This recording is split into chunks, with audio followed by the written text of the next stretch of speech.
Hi everyone. So for today's video, I'm going to teach you how you can change your name on Coursera certificate.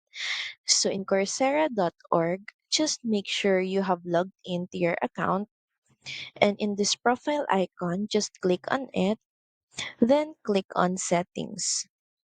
So in the settings page, you can change your full name.